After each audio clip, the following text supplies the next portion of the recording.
Before the Nile awoke, long before the Nile carved its patient line through the heart of Africa, before the first pharaoh raised the Zep Tepi the sun, there was silence, not emptiness but a silence heavy with memory, like the breath held between two ashes. The deserts of Egypt were not yet deserts. The Sahara was green, humming with rivers that no longer exist. Across its endless plains, storms of creation rumbled, and the earth whispered secrets into the bones of men who would one day be called gods. And yet those men were not Egyptian. They were something older. They were the architects of Earth, the Povo da Aurora, as later legends might call them, a civilization that flourished in Nash, now buried beneath sand and myth. Their ruins do not bear hieroglyphs. Their temples do not stand above ground, but traces of their geometry, their schemats, and their impossible stones still haunt the ancient world like the echo of a forgotten dream. We have always assumed Egypt was the beginning, but what if Egypt was the inheritance, not the source? What if long before the pyramids of Giza, there stood monuments more ancient, more precise,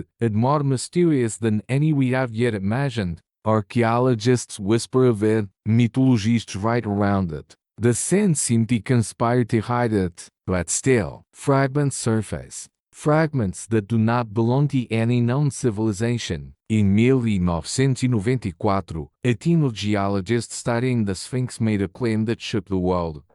The weathering on its body came not from wine but from rain. Heavy, torrential rain that Egypt had not seen for thousands of years before its supposed construction. That one finding pushed the Sphinx's origins back into a forgotten epoch, possibly 10,0, even 12,0 years ago. An age when the Sahara was a savanna. An age when the stars above Orion looked slightly different, shifted, as if marking another alignment, another calendar of the gods. It is there, in the gap between myth and geology, that our story begins. Because if the Sphinx predates Egypt, who carved it? And what world did they live in? Some call them the followers of Horus, a lineage that existed before the first dynasties. Others said they were the children of Thoth, masters of sacred measure, the ones who encoded celestial laws in the stone. But the deeper one looks, the more these names dissolve into something older, purer, almost alien in its precision.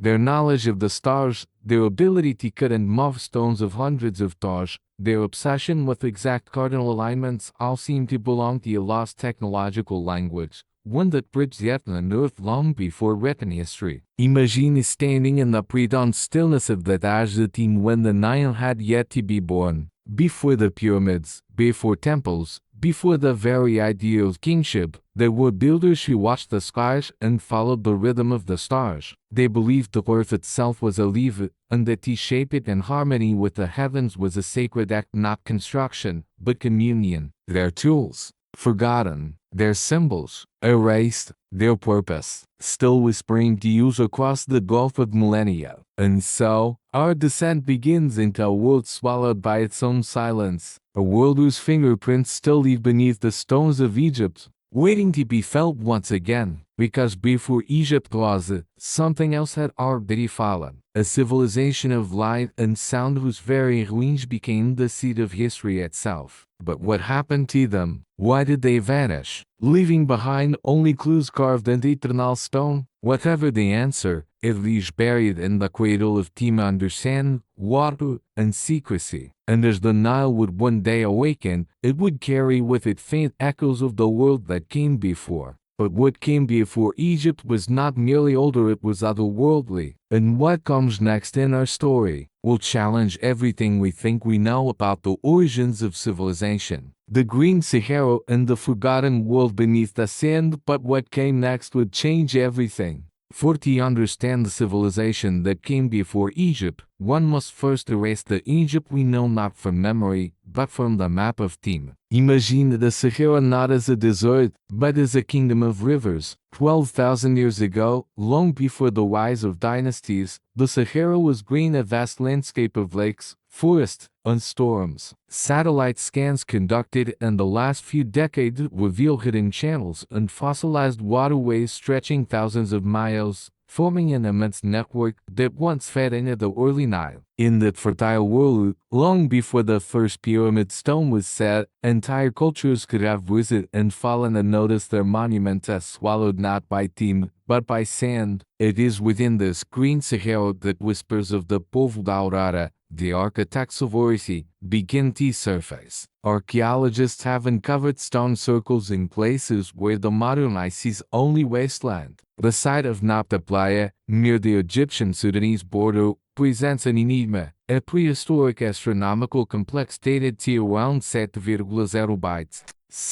Aligned precisely with the stars of Orion and Sirius, the same celestial markers that would later define Egypt as a sacred geometry. Yet Napta Playa predates Egypt by millennia. Who built it? Who looked at the same stars, at the same angles, long before the pharaohs even existed? The desert offers no answers, only evidence too advanced for its supposed creators. The stones are aligned not randomly, but mathematically, forming a calendar that tracks solstices and equinoxes. The builders must have understood the precession of the equinoxes, a concept that modern astronomy rediscovered only a few thousand years ago. Such precision suggests continuity, the passing of knowledge, generation after generation, across cataclysms and migrations. Perhaps when the earth changed, when the rain ceased and the desert was born, the Povo da Aurora did not die. They moved. They followed the retreating waters, descending slowly toward the valley that would one day cradle Egypt itself. And perhaps they carried with them the memory of a world that could drown the memory carved into stone and star. Every civilization begins with agriculture, or so we are told. But what if the story began with astronomy? What if, before the now birthed harvest, it inherited the sky from an older priesthood, one that saw civilization not as a human invention, but as a divine restoration of a cosmic order lost? In caves along the western desert, archaeologists have found petroglyphs of boats, stars, and strange one-eyed beings with elongated heads, figures that appear to predate the rise of the Nile culture. To some, they are a primitive art. To others, they are memory fragments of the time when humanity had not yet forgotten its teachers. The Egyptian texts themselves speak of these Zep Tepi, the first time, when gods ruled upon earth. But if one strips away the divine language, Zep Tepi reads less like mythology and more like a recorded and encoded echo of a civilization that predated written history. And it is that, in that hazy dawn before Egypt, that the Povo da Aurora may have stood. They watched the last rains fall over a dying paradise. They read in the stars that the world was about to change. And rather than vanish, they constructed markers in stone, not as temples, but as memories, so that the future would one day remember the past. Napta Playa was one of those memories. But it is not alone. Beneath the dunes, under the silence of millennia, the thousands of anomaly satellite images show geometric mounds, circular foundations, and unnatural ridges stretching across hundreds of miles. Something vast once stood there, something now erased. When the Sahara turned from green to gold, the survivors of the cataclysm became wanderers carrying fragments of knowledge, maps of stars, and the myth of a golden age that had ended in flood and fire. Their destination was clear, the only region still fed by the pulse of the ancient rivers, the valley of the Nile. And there, in that narrow green ribbon between desert and eternity, they would begin again. But before they built the pyramids, before they named their gods, they would leave one final trace of their former world, a relic so old, so massive, and so perfectly aligned that even today it defies explanation. For the Povo da Aurora did not come to the Nile empty-handed, they came bearing the memory of stone. And that memory was the Sphinx. The Sphinx that shouldn't exist, but the memory of stone still had something to say. The great Sphinx of Giza, a creature of silence, half lion, half man, its gaze frozen eternally toward the eastern horizon. For centuries, it has guarded the plateau like a sentinel between worlds. Yet, even as Egyptologists have measured, restored, and worshipped it in study, one question has always lingered: how old is it, truly? The conventional answer claims around 2.5 bytes. The reign of Pharaoh Khafre. But the Sphinx itself, does not agree. Its body bears the unmistakable scars of water erosion, deep vertical fissures carved not by wind or sand, but by rainfall. Rain that fell not in the age of Cafre, but in an epoch when the Sahara was still green at least 7,0 to 10,0 years earlier. That revelation came to light in the 1990s when geologist Robert Sharp and Egyptologist John Anthony West dared to challenge orthodoxy. Their findings suggested that the Sphinx could date back to around 9.5 bytes c. to the very end of the last age. If true, the Sphinx would predate Egypt by nearly 7 millennia. It would belong not to the pharaohs, but to an unknown civilization, one that understood architecture, symbolism, and celestial alignment at a level rivaling anything that followed. In other words, the Sphinx sold into exist. And yet, there it is, carved from a single massive limestone outcrop, positioned with surgical precision to face the rising sun on the spring equinox. Its body, once painted in vivid red and gold, would have glowed like a sunrise in stone. It was not merely a monument, it was a message, a clock of eternity, set at the dawn of human memory. But who built it? Ancient Egyptian texts refer to a mysterious group called the Sensuor, were followers of Horus, divine beings or enlightened humans who reigned in the era known as Zep Tepi, the first team. According to the pyramid texts, they existed long before the dynastic kings. They were described as shining ones, watchers of the sky, and guardians of the secret path. Were they mythic gods, or survivors of the Povo Aurora? To the priests of later Egypt, the Sphinx represented the fusion of man and lion mind and power reason and instinct united in service of cosmic order. But to those who remember the ancient language of the stars, the Sphinx is another layer. It marks the transition of the ages. At around 10.5 bytes c. the constellation of Leo rose precisely on the horizon of Giza at dawn during the spring equinox. The Sphinx, carved as a lion, facing east, immortalizes that exact moment and theme. Coincidence? Or a celestial signature left by the very civilization that watched the stars with mathematical precision long before the Egyptians? If the Sphinx aligns to the age of Leo, then it is a monument not built for Egypt but to announce the rebirth of civilization after a cataclysm. A marker placed at the dawn of a new world. And this changes everything, because it means that the Povo Aurora, the lost architects of Earth, may have survived the flood myths that echo through every ancient culture from Mesopotamia to Mesoamerica, from the Bible to the Povo. Perhaps the Sphinx was their declaration. We endured. We remember, we rebuild, but even more perplexing are the tunnels beneath it. Ground-penetrating radar scans conducted in the late 20th century revealed anomalous cavities under the Sphinx as plus chambers yet unexplored, sealed and silent. Some researchers believe this hall of records, as it has been called, could hold the writings or devices of the vanished age, an archive of human prehistory. Egyptian authorities have long denied any excavation there, keeping the mystery sealed beneath tones of rock and secrecy. Why the hesitation? What might those chambers reveal or endure if ever opened? If the Sphinx stands as the final witness of an earlier civilization, then its guardianship extends beyond stone. It protects the story of our forgotten origin, a secret the desert was meant to keep.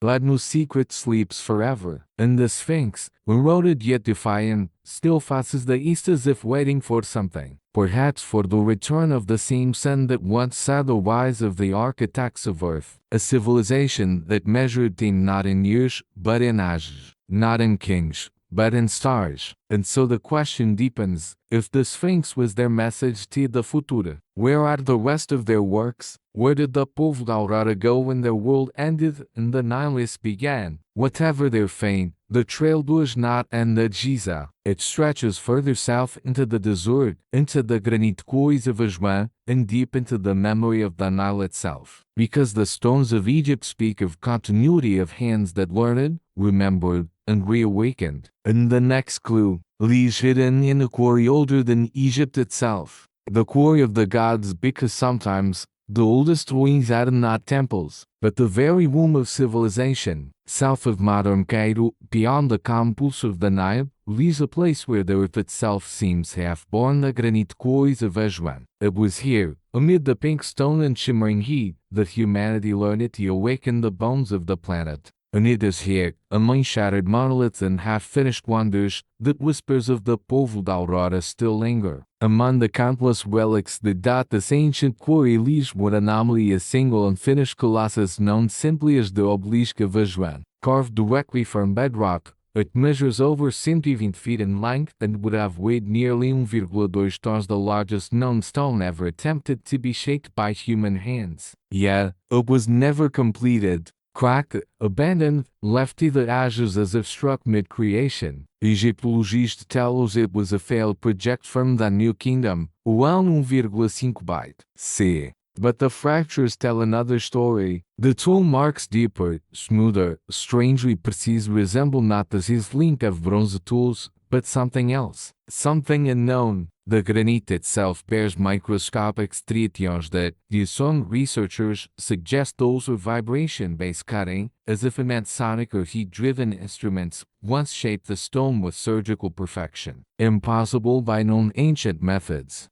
And yet, undeniable to the eye, what is even more intriguing is the orientation. The unfinished obelisk of rays would have aligned perfectly with the axis of the Temple of the Sun, not of the New Kingdom, but of an older, pre-dynastic pattern that mirrors celestial coordinates dating back to around 10.5 bytes c. The same epoch as the Sphinx as the stellar alignment. Coincidence or design? Some geologists argue that the quarry itself predates Egyptian civilization. They see tool marks that belong to a forgotten era where smooth, curved impressions follow patterns inconsistent with hammer and chisel. The ancient Egyptians may have found this quarry, yes, but they did not create it. They inherited it. To them, Edfu was not just a source of stone, it was sacred ground, the womb of the earth. Texts from later dynasties speak of it as the place where the bones of the gods were born. And perhaps, that was not metaphor. The Povo de Aurora, the architects of earth, may have chosen Edfu for a reason.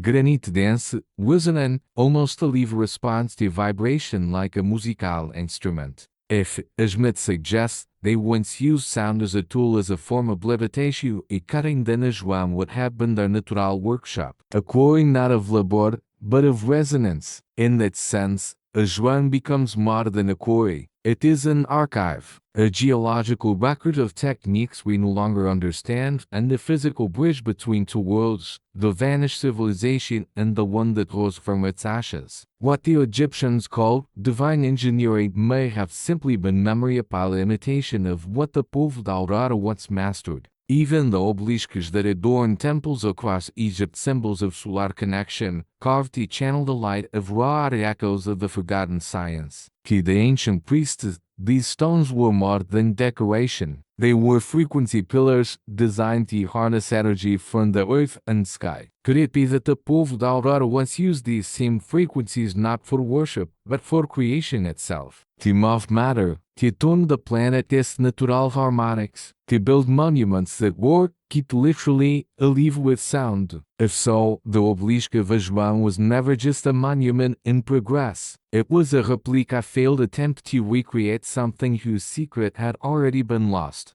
And this, perhaps, is the tragedy of every civilization. The further it moves from its origin, the more it forgets the language of creation. When the priests of later Egypt spoke of the hidden music of the stones, they may have been referring not to metaphor, but to memory echoes of the science soul. It became myth. And somewhere between Edfu and Giza, between quarry and temple, that language died, or was buried deliberately. But not all of it vanished. Somewhere in the sands of Upper Egypt, beyond the reach of the Nilus waters, ancient ruins sleep cyclopean foundations of black basalt, cut so precisely that modern instruments can barely measure their joints. They may be the last surviving structures built by the hands of the architects themselves. And one of them lies not far from Edfu, a site long ignored, long sealed, and now rediscovered by satellite imaging. Its pattern is geometric, its scale colossal, its alignment identical to the stars of Orion, the same pattern found at Giza, the same celestial signature found at Nabta Playa.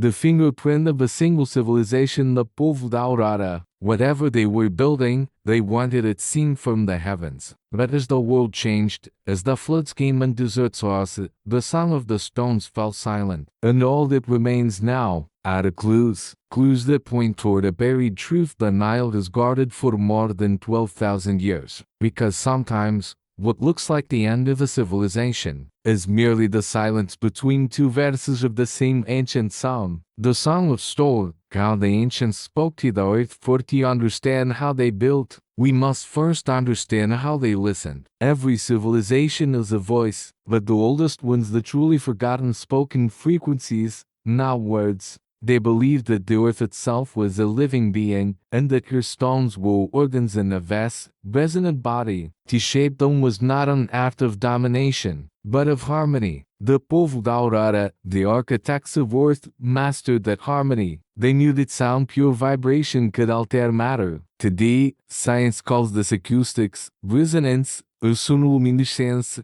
but to them, it was simply the language of the gods. Ancient myths from Egypt to Mesopotamia, from India to the Andes, preserve fragments of this truth. Tot, the Egyptian god of wisdom, was said to have spoken the world into being. In Sumer, Enki shaped creation with the divine laws encoded in frequency. In Hindu cosmology, the universe began with a single vibration, the primordial.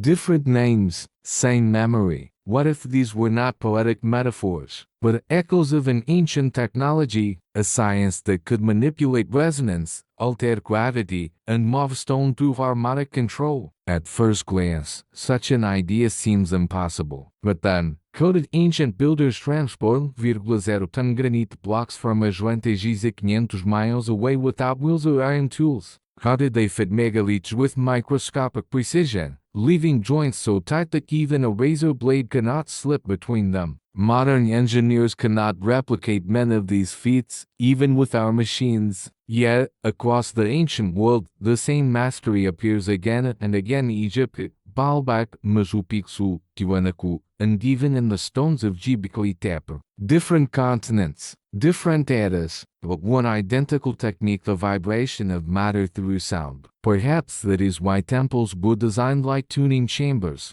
The Temple of Edfu resonates at specific frequencies that amplify the human voice. The King's Chamber and the Great Pyramid hums at 432 Hz, the very frequency said to be the harmonic of the planet itself. Coincidence? Or intentional tuning, a reminder of the song that built the world? Acoustical studies in the 20th century have confirmed that ancient structures across Egypt behave like resonant instruments. When sound waves are introduced, the walls vibrate, creating standing patterns, geometric echoes, visible when tested with solar light. These patterns resemble the flower of life, the sacred geometry that adorns temples, tombs, and sarcophagi. It is as if the Egyptians were inventing the symbolism, they were remembering it, reinterpreting a science inherited from those who came before the architects of earth. Legends from later dynasties tell that the great priest could set the stones into motion, that in the building of the pyramids, chants were used to lift blocks weightless through the air. Ridiculous, perhaps. But sound is not powerless. It can levitate small objects in laboratories today, shatter glass, or even move liquids into ordered shapes. Multiply that knowledge by 1,000 generations, and imagine what might have been possible. The Povo da Aurora may have lived in a world where matter was not separate from spirit, where science and sacredness were one. Their instruments may have looked like temples, but their purpose was energetic: to heal, to create, to connect earth and sky through resonance. Every pyramid, every obelisk, every lined circle of stone was part of a planetary symphony, a grand architecture of vibration. And when the world changed, when the floods came, and the sky darkened, its song was interrupted. The frequency was broken. The tuning of the earth shifted. The survivors, the few we still remembered, carried fragments of the song to new lands, to the fertile valley of the Nile, to the hills of Lebanon, to the mountains of Peru, and even to the far Pacific, where megaliths would rise again under new names. Everywhere, the same melody reappeared rewritten as myth, religion, or ritual. Because when you lose the science that shapes the world, you turn it into worship. You pray to what you once understood. Perhaps that's what happened in Egypt. The temples, the chants, the sacred rites, all of it might have been attempts to remember how the architects of Earth once spoke to the living planet. The song became religion. The vibration became prayer. And humanity forgot that it had once been the composer of worlds. But echoes remain. Deep under Giza, certain chambers still vibrate when the desert wind passes through their corridors. The frequencies resonate with tones that match ancient solfeggio scales, the very intervals used in early temple hymns. It is as if the stones themselves are still singing, faintly, waiting for someone who remembers the words. And perhaps, that is exactly what the Povo da Aurora intended, not to leave behind machines, but music and eternal code, carved into the very heartbeat of the earth. A message, a memory, a song of stone that never truly ended, only fell silent.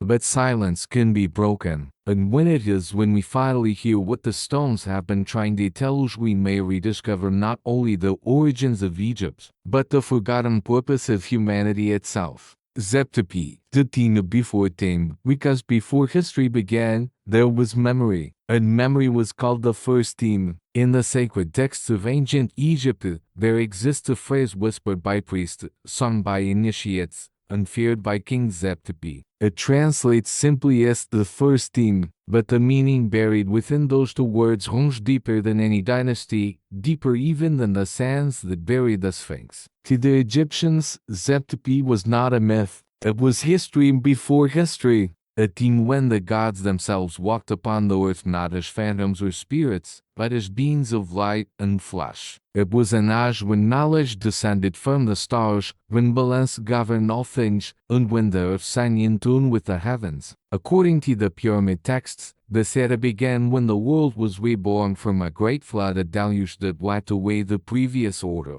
From the waters rose the primordial hill, the first mound of creation, upon which the god Atum stood to call forth life. But to those who read beyond theology, this hill sounds suspiciously like something else, a pyramid, emerging from the receding floodwaters, marking the rebirth of civilization. Zep Tepi may have been the Egyptian memory of the Povo da Aurora, the architects of Earth, who survived the last great cataclysm and were built from its ruins. And here, science begins to whisper in agreement. Geological and Scotty evidence suggests that around 10,8 bytes C. A sudden global event, possibly a comet impact or solar burst, melted massive ice sheets and triggered catastrophic flooding. Sea levels rose, climates shifted, and entire ecosystems vanished almost overnight. Humanity nearly disappeared. Yet somehow, amid the devastation, the seeds of civilization sprouted again, not gradually, but suddenly.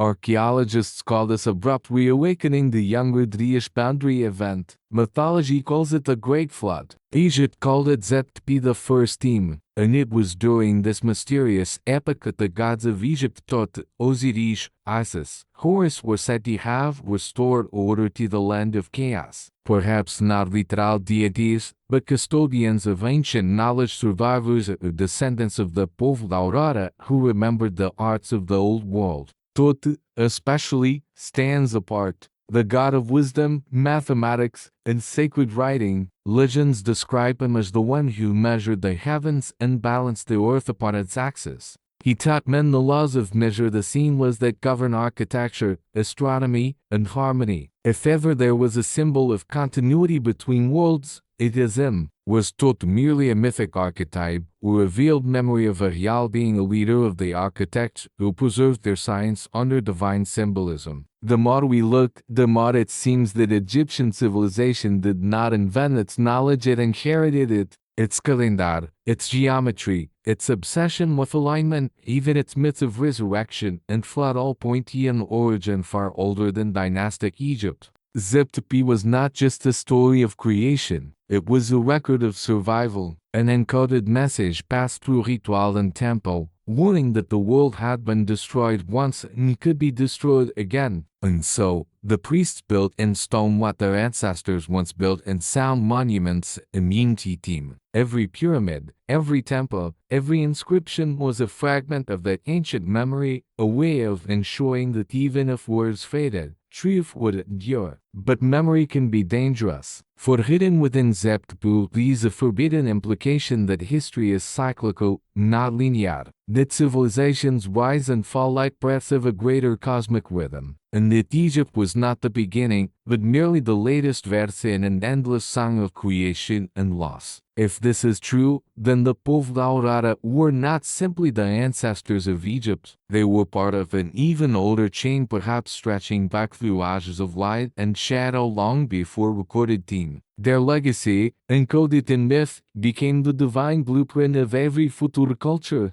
And so the mystery deepens. If Zep Tepi was real, if it was the echo of a pre-flood civilization, then somewhere, buried beneath millennia of sand and silence, there must exist the first monuments. Not Egyptian, not human, as we know it, but something else, something older, perfectly aligned, untouched by dynasties or conquest. And in the last few decades, satellite imaging and desert exploration have revealed anomalies that may be exactly that. Structures half buried in the western desert, geometries too perfect to be natural, shadowy ruins older than the Nile. Perhaps these are the remnants of the true Zep Tepi, the physical memory of the first team. And if so, they could rewrite everything. Because to find the ruins of Zep Tepi is to uncover the birthplace of civilization itself. And to uncover it is to face the truth that we are not the first to walk this road. The flood and the fire, how the world was reset for every first team must be born from an ending. Every civilization carries a memory of the end. A flood, a fire, a night when the stars fell and the sun refused to rise. From Sumer to the Andes, from the temples of India to the scrolls of Egypt, the same story repeats the world round, and only a few survived. In Egypt, that memory became the myth of Nun, the endless primordial waters. It is said that before Zep Tepi, before the first team, the world was swallowed by chaos. The gods retreated into the heavens, the earth was broken, and darkness reigned for 3 days and 3 nights. Then, from the flood as a silence, the mount of creation emerged once more, the Bemain, the first pyramid, glowing with the light of rebirth. To most, these are symbols, but to the Povo Aurora, and to those who remember their science, these are not myths. They are records, around 10.8 bytes. C. Something happened, a cataclysm that shattered the stability of the planet. Geologists speak of the young Rodriguez impact event, when fragments of a comet may have struck the icy sheets of North America, releasing a flood of fresh water into the oceans and blanketing the skies in ash. Temperatures plummeted. Rain turned to fire. The earth screamed beneath melting glaciers and rising seas. Across continents, entire ecosystems vanished. But the strangest thing of all, civilization reappeared. In the ashes of destruction, cities rose. Agriculture was reborn. Astronomy, architecture, and myth appeared almost overnight. Göbekli Tepe, the world's oldest temple complex, dates precisely to the same window of time when humanity should have been in chaos, yet was instead measuring the stars. Coincidence? Or continuity? Perhaps the architects avert the survivors of a world that fell were the bridge between two epochs. Perhaps they carried the blueprints of their lost cities, the geometry of their vanished temples, and began again in safer lands, where the Nile still flowed and the mountains shielded the horizon. In the Book of the Dead, the Egyptians described the flood not just as water, but as the great purification. The earth, they said, had grown heavy with imbalance. Men had forgotten the harmony between spirit and matter, sound and form. And so the world was reset, cleansed by divine fire and ocean. Only those who remember the sacred measures, the followers of Horus, were spared to rebuild. It is an idea echoed everywhere. The Sumerians called it the flood of Utnapishtim. The Hebrews called it the flood of Noah. The Greeks remembered Deucalion. The Mayans spoke of the destruction of the third sun.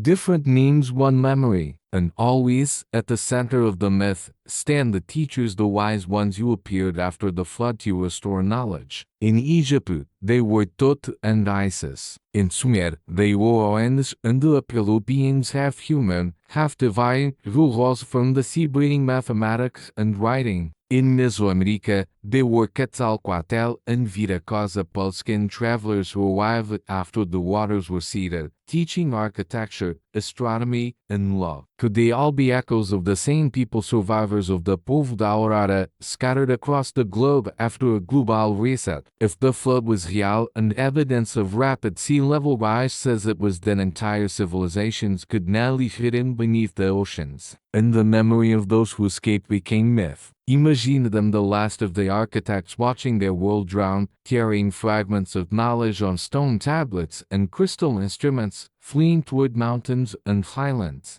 They watched coastlines vanish. They watched cities sink. And when the waters settled, they built again. But their children, and their children's children, no longer remembered how the world once sang. The science of sound became prayer. The technology of harmony became ritual. And so began the slow transformation of memory into myth, the birth of Egypt, inheriting not invention, but remembrance. Even today, beneath the Mediterranean, sonar scans have revealed structures, walls, stairways, and colossal blocks off the coasts of Alexandria and Aboukir, ruins that predate the earliest known Egyptian cities, ruins that may belong to a civilization wiped away when the floodwaters rose.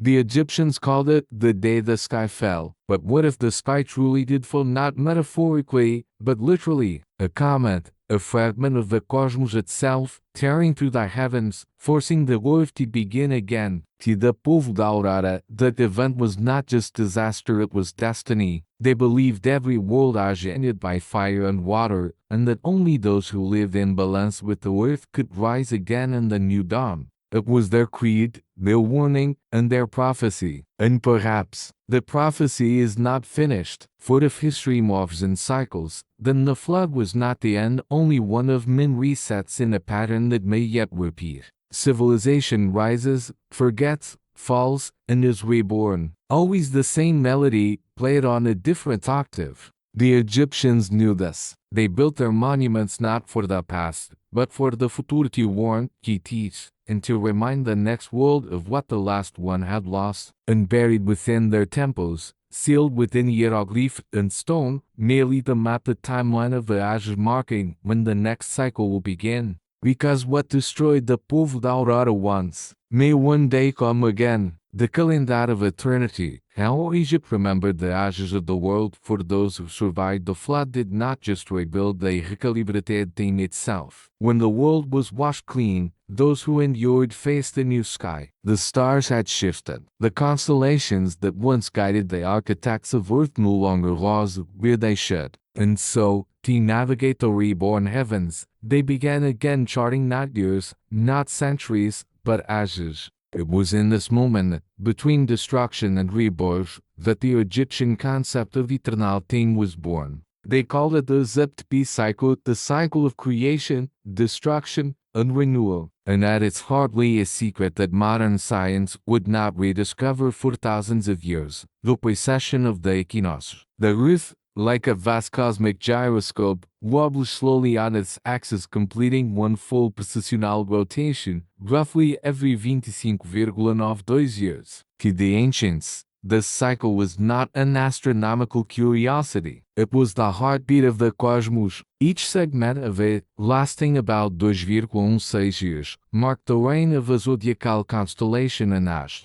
Today we call them the age of Leo, of Cancer, of Gemini, and so on. But long before the Greeks named them, long before Babylon drew their charts, the priests of Heliopolis and the Abydos already knew. They had inherited this knowledge from the Povo da Aurora, those who had seen the heavens shift after the flood, and who realized that this movement was the clock of civilization itself. In the ruins of Dendera and Edfu, carved into ceilings blackened by time, lies the zodiac of Dendera, a circular star map older than the dynasties that claimed it. Its constellations are drawn not for decoration, but for record. They mark the slow turning of the world through the great cycle of ages. And at the center of that celestial wheel sits Leo, the Lion, the same constellation that aligns with the Sphinx at dawn around 10,5 bytes. C. The message is clear. The Sphinx was not built for the age of Khafre. It was built to commemorate the age of Leo, the beginning of the current world cycle, the rebirth after the cataclysm. To the Egyptians, time was not a straight line. It was a circle, vast, divide, and self-renewing. They called it the great year of the gods, and every cycle, every precession, marked a new incarnation of civilization at New Zep Tepi. But not all ages were equal. Some were golden ages of light, when harmony reigned and knowledge flowed freely. Others were dark when humanity forgot, and the stars themselves seemed to hide. Inscriptions from the Temple of Edfu speak of an ancient pattern. The world has been destroyed many times, by fire and by water. Yet each time, the gods returned, and mankind was reborn. To them,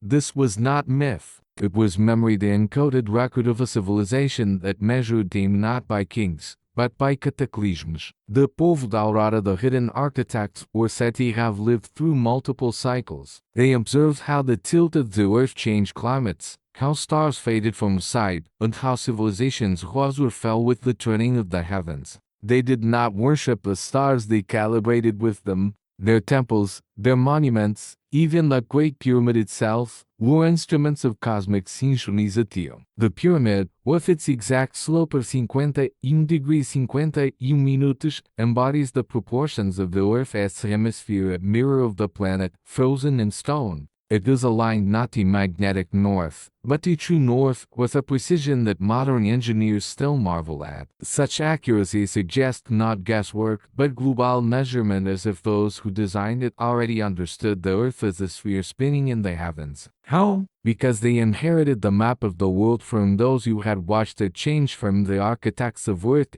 you had seen continents drown and climates shift. In this way, Egypt became more than a civilization. It became a memory machine, a living calendar designed to outlast catastrophe. Each temple was a clock, each ritual a reminder, each myth a fragment of astronomical truth encoded in allegory. Even the concept of Ma'at, the goddess of balance and order, reflects this cosmic precision. She is not merely morality, she is the equilibrium of worlds, the constant adjustment required to keep heaven and earth in tune. The priests who served her wore feathers on their heads to symbolize lightness, the ability to adapt, to remain balanced as the great clock of the cosmos turned. For they knew what most of humanity forgot. When balance is lost, cycles end. And we are living, perhaps, at the edge of another turning. If each great age lasts 2,16 years, and if the age of Leo marked the rebirth around 10,5 bytes. C. Then humanity has now completed nearly 6 full ages, approaching once again the line of reset. The same astronomical alignments that once heralded the flood now appear again in our skies.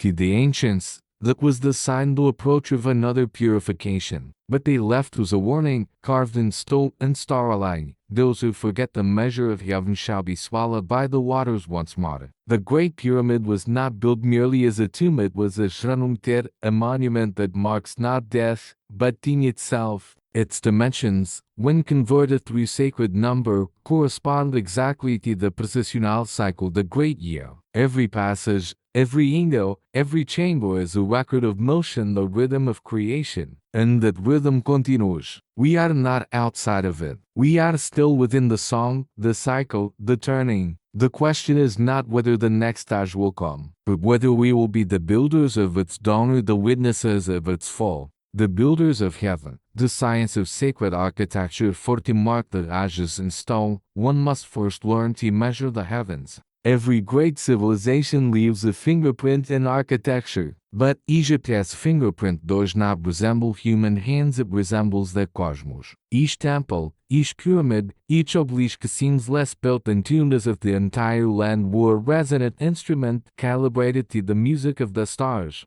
To the untrained eye, Jesus in Acropolis, a city of the dead. To those who remember the ancient science, it is something entirely different. A celestial observatory, a terrestrial mirror of the sky. The Great Pyramid, the so-called Tomb of Khufu, is aligned with true north to within 1/15th the single degree of precision enmeshed until the age of modern astronomy. Its base forms a nearly perfect square, with sides differing by less than an inch. Its proportions height to perimeter correspond exactly to the ratio between the Earth's radius and circumference. In other words, the pyramid is the Earth translated into stone. How could a Bronze Age society accomplish such perfection? How could they align structures of millions of tons with such accuracy without steel, without compasses, without modern surveying tools? Egyptologists explain it as extraordinary human effort. But to the Povo da Aurora, this was not effort, it was understanding. They built not by trial, but by law, by the same natural harmonics that govern light, sound, and the movement of the planets. Their temples were mathematical prayers, formulas turned into geometry. Each dimension corresponded to frequencies, each hall resonated with the chants of the priests, amplifying sound in a way that altered consciousness.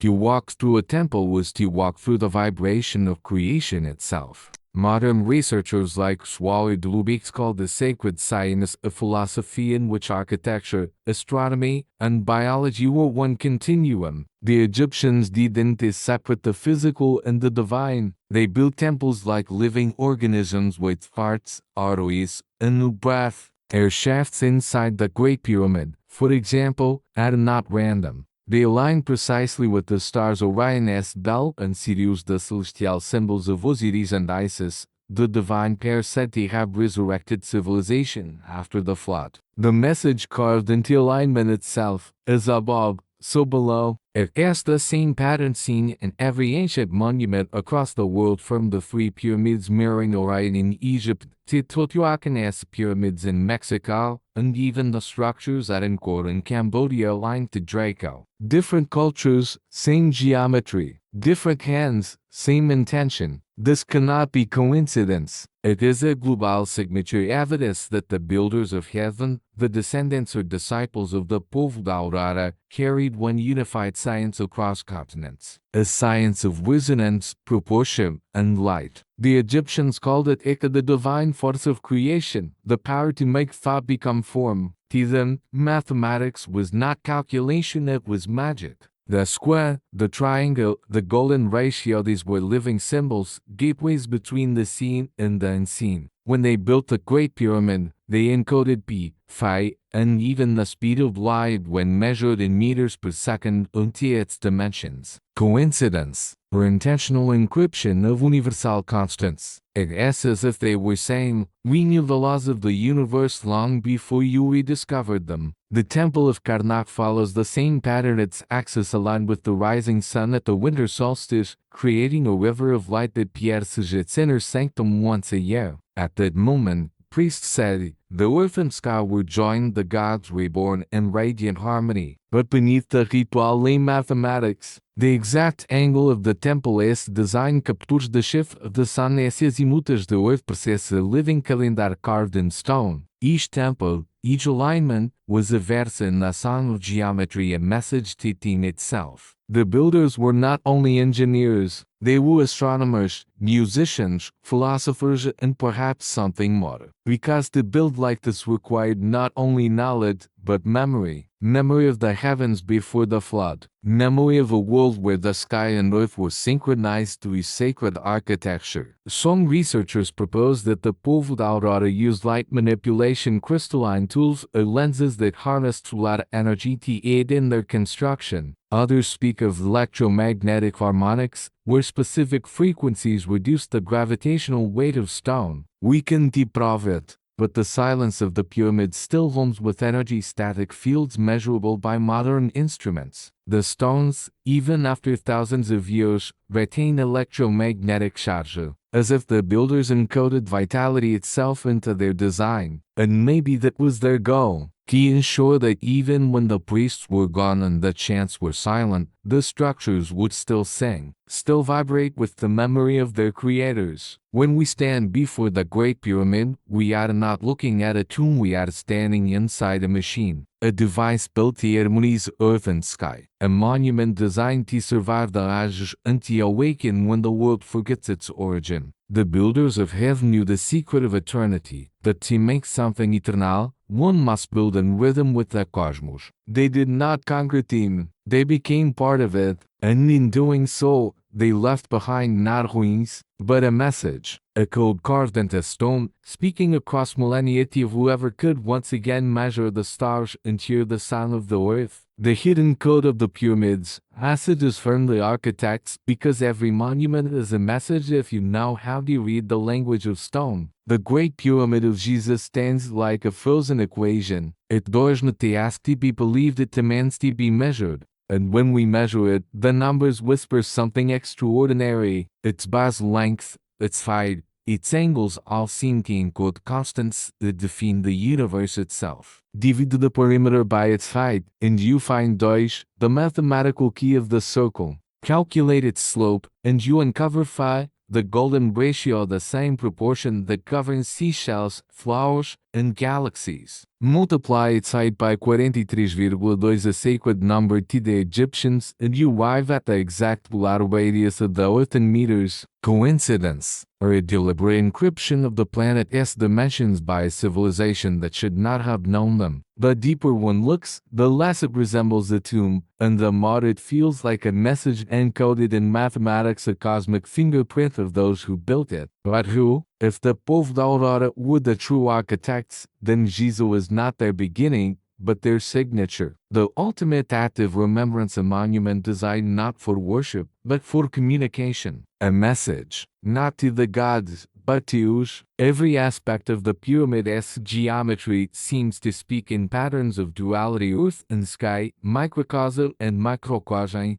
life and afterlife. Even its name in the Old Tongue, Perneter, means house of the divine energy. It was never meant to entomb a pharaoh. It was built to preserve a frequency. In the king's chamber, blocks of red granite faintly when struck. Their resonance produces harmonics that match the Schumann resonance, the electromagnetic frequency of the earth itself. Inside the chamber, sound waves amplify instead of dissipating. The room is literally alive with vibration. What kind of builders would design a chamber to resonate with the planet's own heartbeat? And more importantly, why? Perhaps the pyramid was not a tomb at all, but a machine, an energetic transmitter designed to synchronize human consciousness with the frequency of the earth. A structure built to sustain harmony after the Great Flood, a monument that kept the world in tune. The inner passages of the Great Pyramid form a map of initiation. The ascending passage leads upward from darkness into light, not metaphorically, but architecturally. Each chamber resonates at a different frequency, corresponding to the human body's energy centers.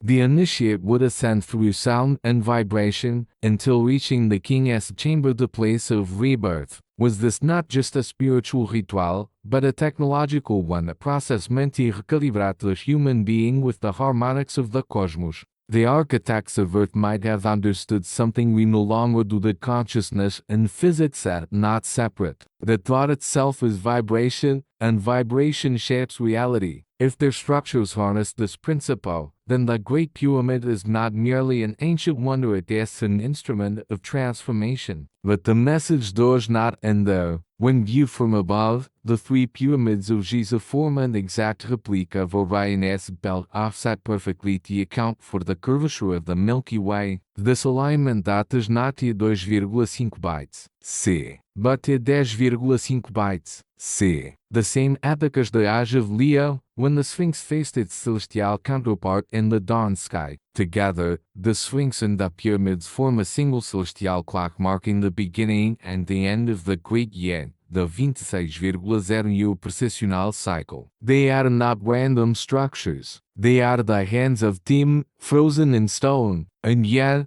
there is more. Hidden deep beneath the plateau, ground-penetrating radaros revealed voids and tunnels, chambers that do not appear in official maps. a vast subterranean network running beneath the Giza complex like veins beneath a living skin. Some researchers believe these are the remnants of an even older structure, the foundations of the civilization that preceded Egypt. Ancient texts call it the Hall of Records, a library sealed by the gods to preserve the wisdom of the first team. Thought themselves, according to legend, hideous emerald tablets within it to be found when humanity was ready once more to understand the truth. If such a chamber exists, and some evidence suggests it does, it would be the greatest archaeological discovery in human history. But it remains sealed, forbidden to excavation. What could lie within those forgotten halls? Stone tablets, maps of the pre-flood world, instruments of sound and light, or perhaps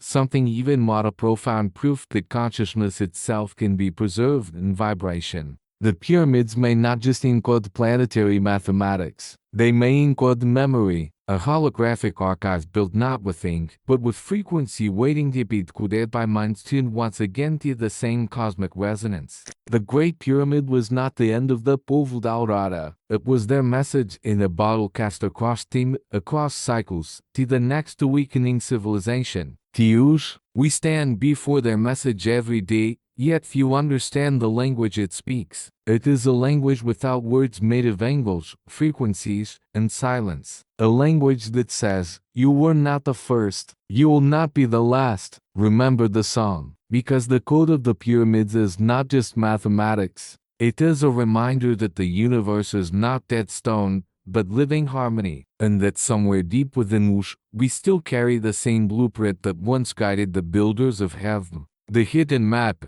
traces of the architects around the world, for the message of Giza was not confined to Egypt, it was scattered across the earth. The Great Pyramid may be the loudest monument of the ancient world, but it is not the only one that speaks. Across the planet, thousands of ruins, monuments, and alignments seem to in the same mathematical key, as if all were built from the same celestial template. Different cultures, separated by oceans and millennia, yet somehow tuned to the same cosmic frequency. It begins with Orion, the celestial signature of the architects. From Giza's pyramids in Egypt to the Teotihuacan complex in Mexico, the same three-star alignment repeats with astonishing precision. The layout of the pyramids of the Sun, Moon, and Quetzalcoatl at Teotihuacan mirrors Orion's belt, not roughly, but exactly, with the same offset and orientation. Even more extraordinary, when you project the same stellar alignment onto the globe, both Giza and Teotihuacan sit almost perfectly along the 30th parallel, as if connected by design. Coincidence, again, or the deliberate mapping of a planetary network, a grid of resonance linking sacred sites across the earth? Ancient texts from Egypt call it the web of the Neteru, the network of the gods. In modern terms, we might call it the earth grid, an energetic lattice that follows magnetic lines and nodal points, where the planet's natural frequencies are strongest. Every major ancient monument from Stonehenge to Machu Picchu, from Easter Island to Angkor Wat, stands upon one of these nodal intersections. It is as if the builders knew the planet's energy lines long before we met them. When you trace these lines, something astonishing appears. They converge on specific latitudes and longitudes, geometric patterns that form perfect icosahedrons and dodecahedrons around the globe. This is no random placement. It is geometry on a planetary scale, the fingerprint of an intelligence that understood the Earth as a living geometric organism. How could civilizations thousands of miles apart, supposedly unconnected,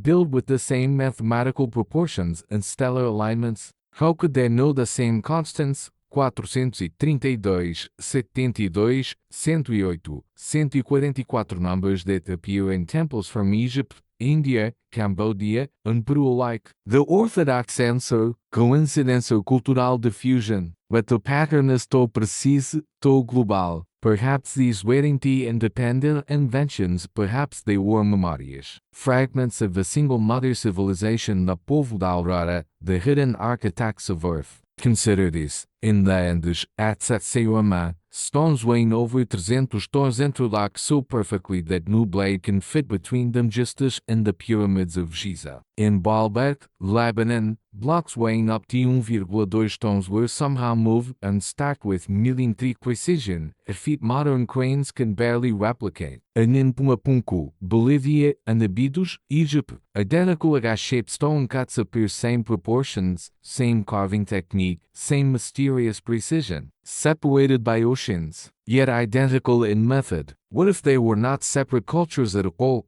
but the scattered descendants of a once unified world, a civilization that spanned continents before the flood split them apart? Plato spoke of Atlantis. In the textile of Kumari Kandon, Mayan legends recall Aztlan. The Egyptians spoke of Tanetir, the land of the gods, said to have sunk beneath the western sea. Different names, same story. Perhaps these were not myths of fantasy, but fragmented recollections of the same cataclysm, the same world that fell beneath fire and water, forcing its survivors to rebuild across the globe. And those survivors, the architects of Earth, encoded their memory everywhere they went. They left not just monuments, but coordinates. Each side, each tempo, is a point on a hidden map, one that, when connected, outlines a sacred geometry too vast for sense. Even the measurements align. The Great Pyramid's base length is 600th of the Earth's circumference. The distance from Giza to Easter Island matches exact harmonic ratios of latitude. The angle between Teotihuacan, Giza, and Stonehenge forms a perfect triangle. It is as if these monuments are not isolated wonders, but nodes of an ancient planetary network technology that once unified Earth's consciousness. Many researchers believe this network once harnessed natural electromagnetic energy, transmitting information, or perhaps even power, through resonance. Temples may have acted like tuning forks, amplifying the Earth's frequency to sustain planetary balance. When that system collapsed, the harmony ended and humanity fell into amnesia. But the grid remains, buried beneath cities, submerged under seas, hidden under jungles, waiting. Modern satellite data and LiDAR scans now reveal symmetrical ruins beneath the Amazon, geometric cities beneath the Sahara, and pyramidal shapes beneath the ocean near Japan and Cuba. Each one aligned again to the stars of Orion, Sirius,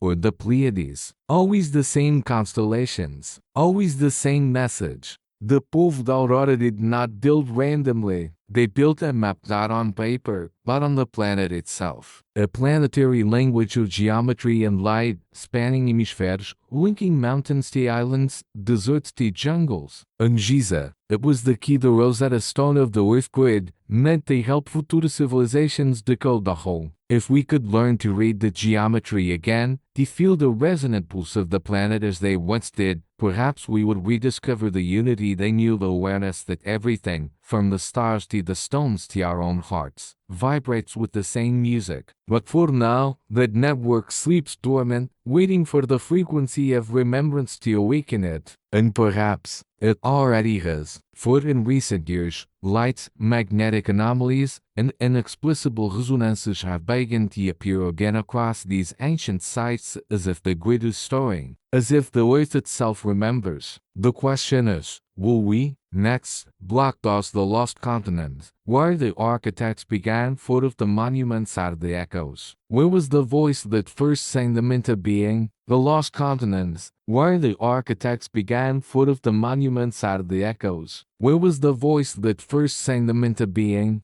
Every story of creation begins somewhere, but some begin beneath the sea. The Egyptians called it Tanetir, the land of the gods. The Greeks called it Atlantis, the island of light that fell in a single day and night. The Hindus named it Kumari Kingdom, a drowned southern kingdom. The Mayas spoke of Aztlan, the place of origin from which their ancestors fled. And the Polynesians still sing of Eva, the home that sank below the waves. Different cultures, different continents yet all remember the same fate, a world before the world we know, destroyed by flood and fire. Plato Timaeus describes Atlantis not as fantasy, but as history, a vast maritime civilization beyond the pillars of Hercules, rich in science and order, that perished around 9,6 bytes c. The same that the modern geology gives for the end of the last ice age. And the same era the Sphinx as erosion and the age of Leo align with. Coincidence again, or are all these memories pointing to a single reality, the home of the Povo da Aurora, the hidden architects of Earth? Modern oceanography has begun to reveal clues long hidden beneath the tides. In the depths of the coasts of Cuba, Japan, and India, vast ruins rest terraces, stairways, and pyramidal structures swallowed by the sea. Sonar scans near Yonaguni, Japan, reveal a step complex cut into bedrock with right angles, platforms, and carvings. Off the coast of Dwarka, India, archaeologists have discovered submerged cities with streets, columns, and walls dated to more than 9,0 years ago. In the Bimini, in the Bahamas, a mysterious formation known as the Bimini Road, a massive line of megalithic blocks stretches across the ocean floor like the remnants of an ancient harbor. Each of these sites sits near tectonic boundaries, regions violently altered at the end of the Ice Age when sea levels rose by nearly 400 feet. If entire coastlines vanished,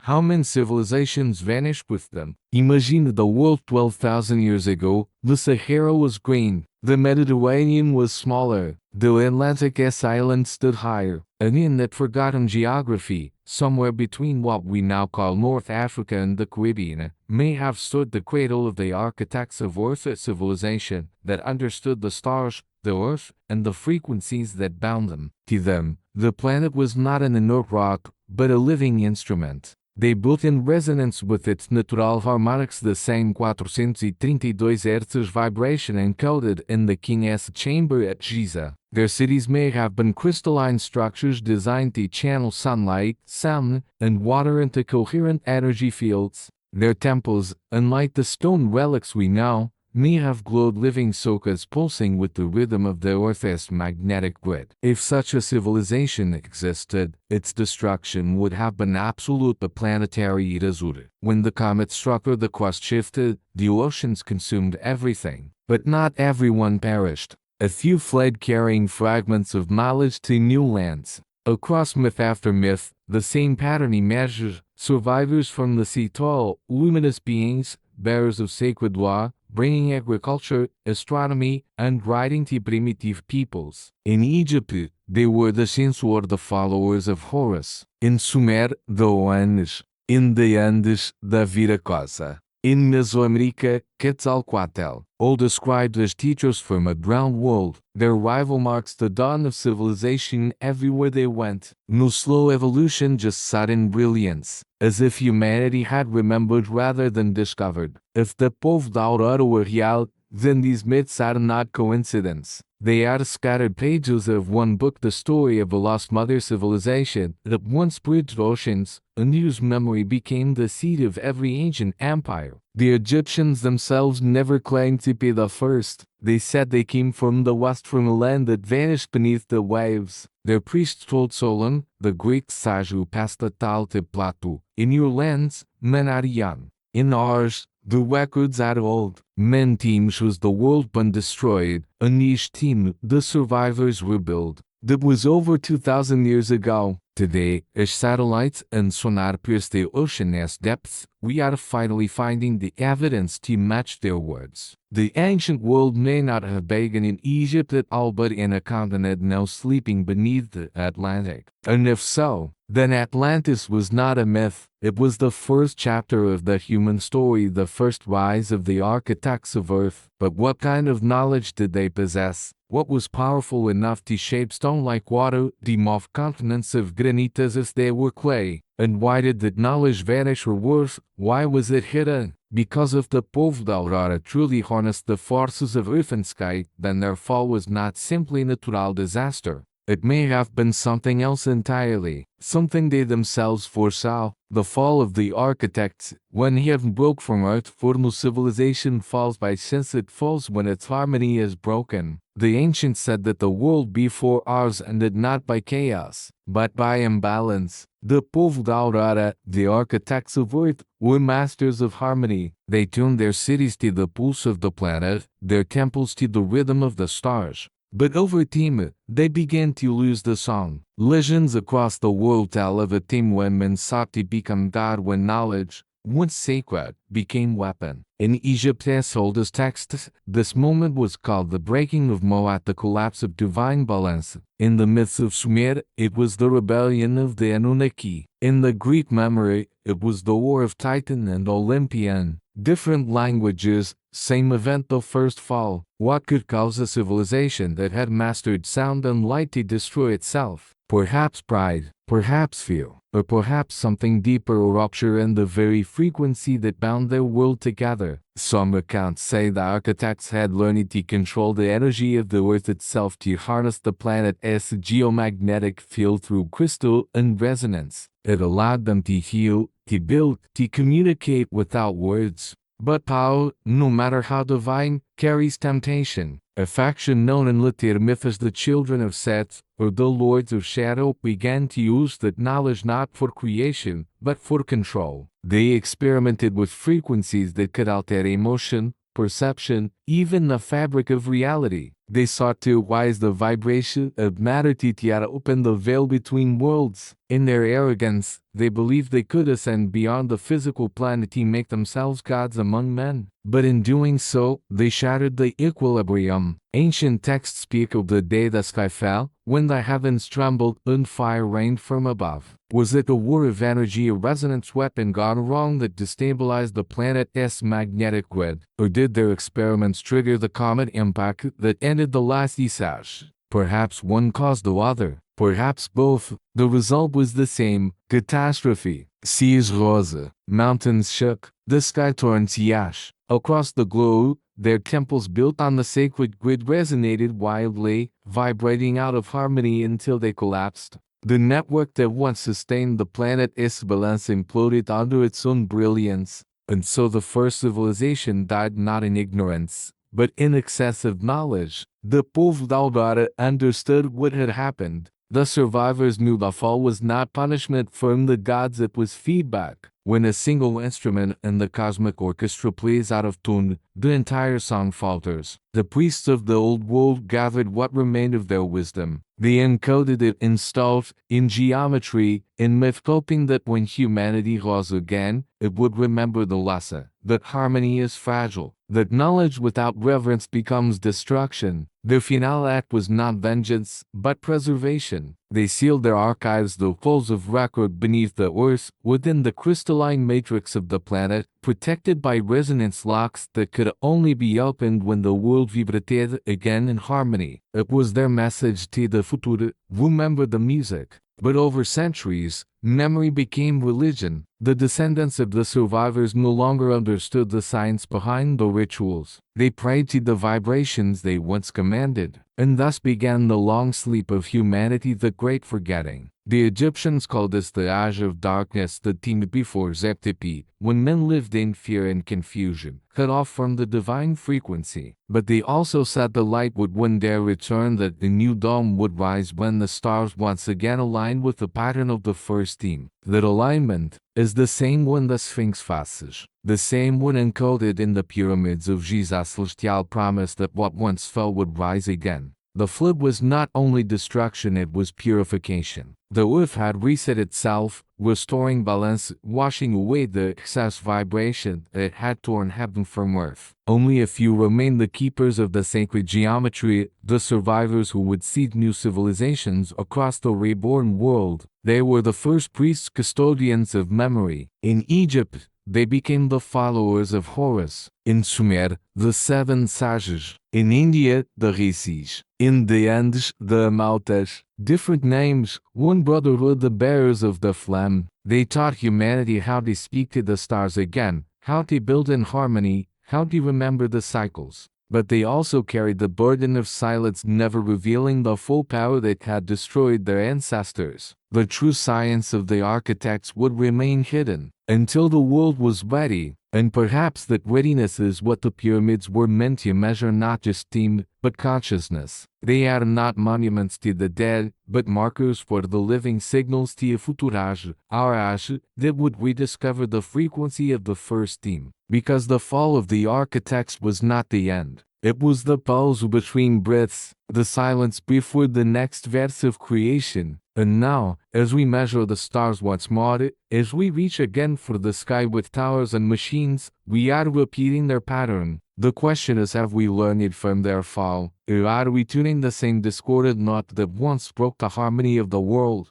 The followers of Horus, the keepers of the flame, for when the world fell silent, there were still those who remembered the sound. After the flood, after the fire, after the sky fell, the world was quiet. The oceans had swallowed the old cities. The deserts were still wet with rain, and amid the ruin of the first civilization, the few who survived began to move. There were called men names, the Shining Ones, the Watchers, the Teachers, the Sons of Light. But in Egypt, they were remembered as the Censor, the followers of Horus. They were not gods in the mythic sense, they were humans who remembered the gods. They were the last generation of the Povo da Aurora, the architects of Earth. They emerged from the western horizon, from lands that no longer exist. They carried relics, crystals that glowed with the power of the sun, scrolls of gold inscribed with sacred geometry, and maps of the stars as they had appeared before the flood. Their mission was not conquest, but restoration, to rekindle what the world had lost, the harmony between earth and sky. In the pyramid texts of Saqqara, it is written, "The followers of Horus came forth from the island of Flam. They sailed upon the waters after the great darkness, bearing the knowledge of the first team." The island of Flam may have been the final refuge of the architects, a mountain peak or high plateau where their temples still glowed as the world drowned below.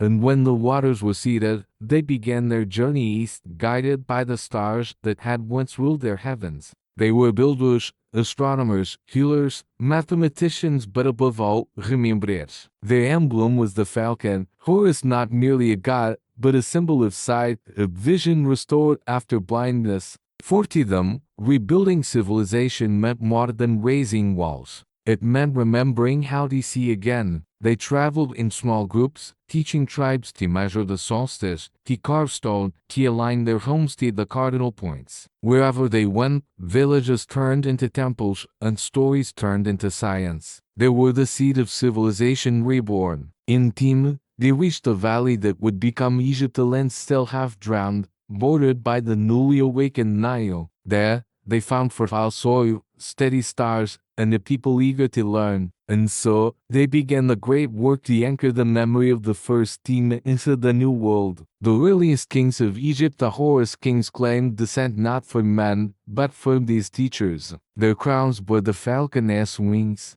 Their names carried the symbol of the sun rising above the horizon. They did not rule through power, but through knowledge, for knowledge itself was divine. Archaeologists still find traces of this mysterious pre-dynastic age: perfectly cut stone vases, advanced surgical tools, and precision geometry and ruins that predate the official rise of Egypt by centuries. They call it Dynasty Zero, but to the priests of old, it was Zep Tepi, reborn, the first flicker of light after the darkness. The followers of Horus established sanctuaries along the Nile, choosing sites where the telluric currents of the earth were strongest. Abydos, Edfu, Dendera, all aligned with star points in the constellation Orion. Each site was more than a temple. It was a residence node, a place to recalibrate the planet's magnetic and spiritual balance. They taught the new people to build with stone, for stone remembered. They taught them to measure with the sky, for the sky never leaves. They taught them to live by the law of balance, for the world had fallen once through imbalance, and it must never happen again. But as centuries passed, memory faded. The children of the followers began to see themselves not as students, but as masters. The harmony slowly gave way to hierarchy, the science to ceremony, the language of light to superstition. The sacred knowledge was divided, veiled in mystery, spoken only by priests within darkened chambers. And thus, the wisdom of the architects slipped into legend once more. Yet, fragments remained, the precise cutting of granite, the alignment of temples to solstice and star, the myth of Thoth the keeper of the hidden records, all of it preserved like embers beneath the ashes of Tim. For the censor had prepared for this. They knew that one day even their memory would fade, and so they encoded everything into stone, every angle, every proportion, every ritual step. The very shape of the Great Pyramid was their scripture. It was a machine of memory designed to outlast ignorance. And perhaps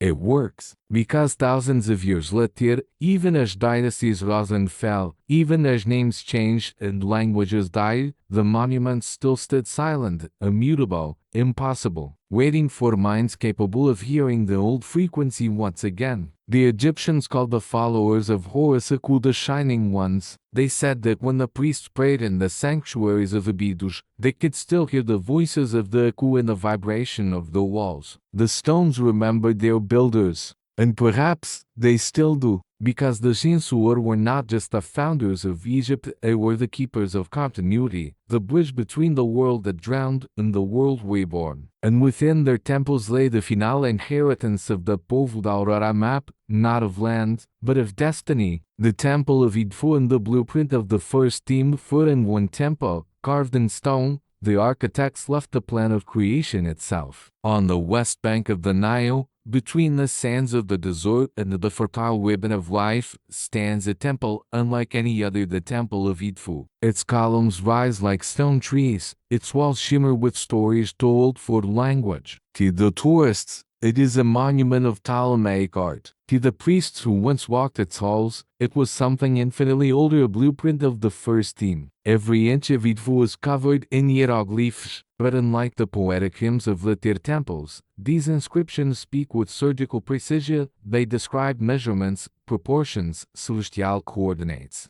They recount the creation not of gods, but of architecture itself. The texts call it the building texts of the House of the Falcon. Within those ancient lines leash the memory of the Povo Aurora, the builders of the first team, and their design for the universe. They speak of the sacred island called the Primeval Mount, where the first temple was raised in imitation of the heavens. From that island, the builders journeyed across the world, reconstructing the mansions of the gods according to the pattern of the sky. They are described as the survivors of the flood of the serpent, who brought with them the divine measurements. Archaeologists read this as myth, but the geometry encoded in Edfu suggests something more, a schematic of how energy, matter, and consciousness weave together to form reality. The central chamber as a floor plan mirrors the proportions of the golden ratio. The temple's axis points to the rising of Sirius, the star that heralded the annual flooding of the Nile, symbol of rebirth. The walls form harmonic ratios identical to the resonance frequencies measured inside the Great Pyramid.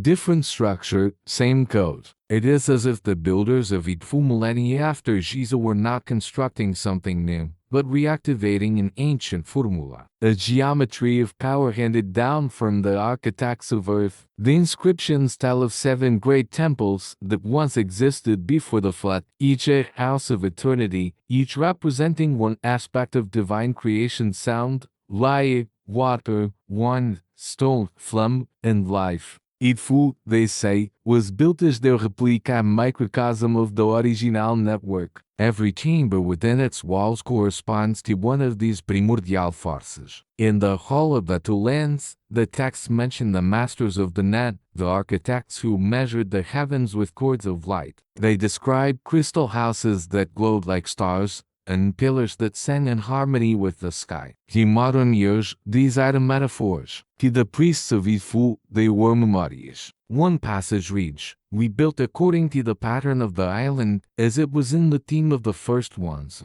The sound of their heart guided the measure, and the sky itself answered with light." Sound, light, measure, the same triad found in every surviving remnant of the Povo da Aurora. Edfu is not just a temple, it was a reconstruction manual of the pre-Diluvian world. And yet, the most haunting part of the Edfu texts is not what they describe, but what they mourn. Repeatedly, the inscriptions refer to the destruction of the islands, to the great ship of the gods overturned by the sky. They lament the loss of the primordial ones, whose knowledge was drowned. It is a song of remembrance, written thousands of years after the fall, proof that Egypt did not invent its myths, but preserved them. Even more remarkable, the layout of Edfu mirrors the arrangement of sacred sites across Egypt, as though the entire Nile Valley was built as a single temple, stretching from Abu Simbel to Heliopolis. Each major temple corresponds to one of the 7 houses described in the Edfu texts. Together, they form a map not just of Egypt, but of a system once global. The followers of Horus were the ones who translated this plan into stone, guided by those ancient texts. To them, rebuilding was an act of devotion, a vow to never again let the earth forget its original harmony. But as the centuries passed, even this temple fell silent. The songs became rituals, the symbols misunderstood, and the blueprint of the first team was buried under millennia of interpretation. Only now, as modern instruments rediscover resonance, as satellite mapping reveals alignments unseen for centuries, do we begin to see what the priests of Edfu knew all along, that the earth itself was once a temple, and humanity, its voice. The Temple of Edfu is the last echo of the design of fossilized instruction manual carved in sacred proportion. And if we could fully decode its geometry, perhaps we could reconstruct the technology of harmony itself, the bridge between thought and form, between man and the cosmos. Because the builders never vanished, they left their song behind, engraved in light, stone, and vibration. And in the language of Edfu, the word for to build and the word for to resurrect are the same. To build, they believed, was to remember, and to remember is to awaken the world again. The hidden record taught in the science of immortality, for what if memory itself could be preserved not in writing, but in vibration. Among the men gods of Egypt, one stands apart not for his power, but for his knowledge. He was taught the ibis-headed lord of measure, balance, and team. The Greeks called him Hermes Trismegistus thrice great Hermes, master of the 3 planets, body, mind, and spirit. But before myth made him divine, thought was something else entirely, a memory of a man, a remnant of the Povo da Aurora, the last of the architects who refused to let their knowledge die. In the oldest texts, thought is not born of Egypt. He comes from the west, from a land of shining waters. He is described as the one who rebuilt the temples after the flood, and the scribe of the first team. He carries no sword, no crown, only a stylus and a reed. For his weapon was knowledge, and his temple was the human mind. Thought that death was not an ending, but a frequency change, a transition from one vibration to another. He believed that memory could transcend the body if it were encoded correctly, not in words, but in geometry, sound, and rhythm. He called this the science of immortality. To his disciples, he revealed a secret. The human body was a resonant chamber, a microcosmic version of the universe itself. Within every heartbeat lay the same pulse that moved the stars. To align oneself with that rhythm was to step beyond time. In the crypts beneath Hermopolis, fragments of lost texts known later as the Emerald Tablets of Thoth describe how he recorded the essence of all knowledge in the Hall of Amenti, sealed beneath the paws of the lion. The lion, of course, is the Sphinx. In the Hall of Amenti, it is said to be not a physical library, but a frequency archive, a chamber where consciousness could be stored as pure vibration. Thoth's followers believed he had discovered a way to preserve awareness within certain resonant frequencies of quartz and granite, living stones that could record energy patterns like cosmic memory drives. Every syllable spoken in those chambers, every ritual performed, every harmonic tone, all would be absorbed into the lattice of the stone itself. Thus, the monuments became not just temples, but recording devices. And perhaps this explains the strange electromagnetic fields measured inside the Great Pyramid, or the subtle that researchers detect at Edfu, unintended vibration that seems to respond to human presence. The stones, remember, taught that the true Hall of Records was not only beneath the ground, it existed within us. The human brain, he said, was the final temple, capable of translating vibration into awareness. When perfectly attuned, the initiate could access the akashic fields, the eternal archive of all experience. This was the immortality the architect sought, not endless life of the body, but continuity of consciousness. The priests of Egypt later simplified this teaching. They called it the weighing of the heart. When a soul died, it was said to be measured against the feather of Ma'at, truth, balance, resonance. Only hearts in harmony with cosmic order could ascend to the stars. But beneath the myth lies a scientific metaphor. The heart, as electromagnetic field, measurable even today, radiates in precise frequencies. When the heart and mind are coherent, human energy aligns with the Earth's natural resonance, or towards the same frequency found in the king's chamber, was taught encoding a physiological key to transcendence.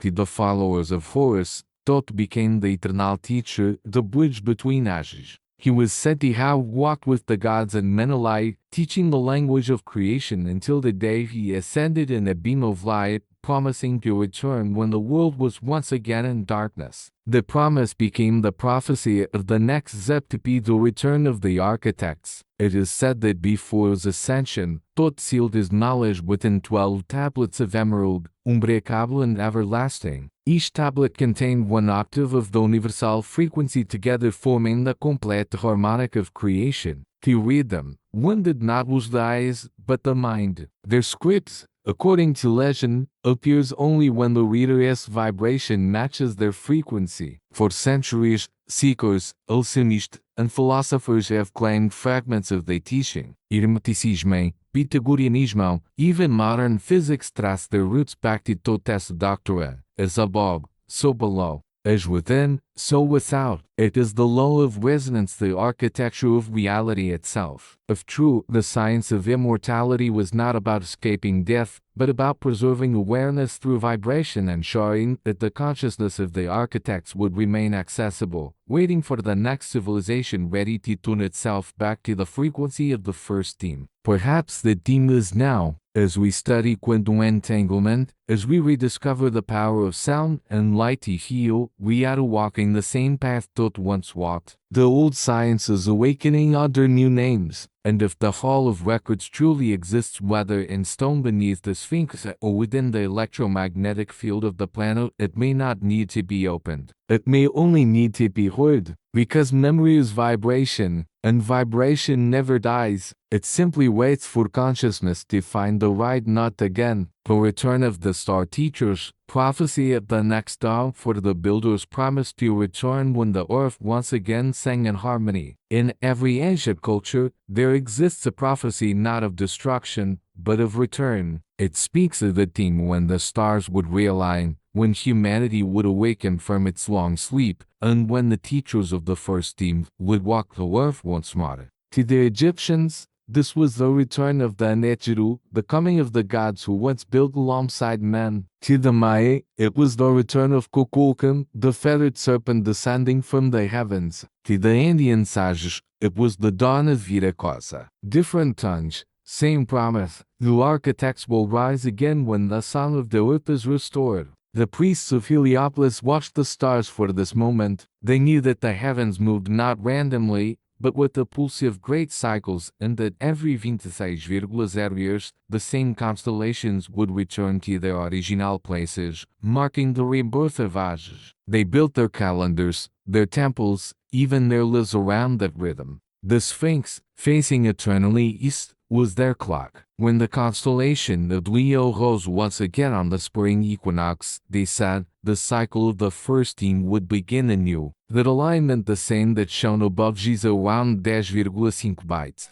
C. Is due to repeat in our own era. Could it be that this prophecy was not metaphor, but celestial mathematics? that the monuments of Egypt were designed to mark not the past, but the return of the same cosmic conditions that once birthed civilization. Modern astronomy confirms we are now entering a new precessional alignment, the dawn between the ages of Pisces and Aquarius. In ancient symbolism, Aquarius is the water bearer, the bringer of knowledge, the same archetype as Tote, pouring the waters of wisdom back into the world. Coincidence or design? Ancient prophecies from Egypt and Tibet speak of this exact moment as second Zep Tepi, when the children of the stars would return, not as conquerors, but as Oakners. They would not descend from the sky in ships of fire. They would rise from within humanity itself, a reactivation of the same consciousness that once built the pyramids. The Povo Aurora were never meant to be a vanished race, they were meant to be a seed. And seeds awaken when the time is right. Across the planet today, strange phenomena unfold: global magnetic shifts, sudden bursts of human resonance, unexplained lights near ancient sites, and people around the world dreaming of the same symbols: circles, ash, falcons, spirals of light. Could these be the subtle signs of the planet reawakening, tuning once again to the frequency of the architects? The old texts predicted it. The prophecies of Thoth, etched in the Temple of Edfu, stay. When the earth's heart beats in rhythm with the sky, the old ones shall walk among men once more.